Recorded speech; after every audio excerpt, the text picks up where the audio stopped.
Rabbi Nachman says the essence of a Jew is tamimut, is to be simple. Anytime you are not yourself, you're in exile. That's why you're sad. I give everybody a blessing here, that you understand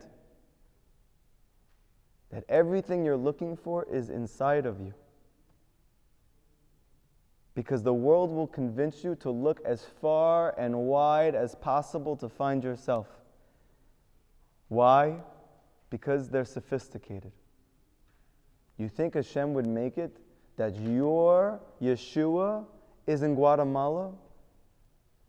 And only if you get to Guatemala and you eat their avocados, you are going to achieve Yeshua?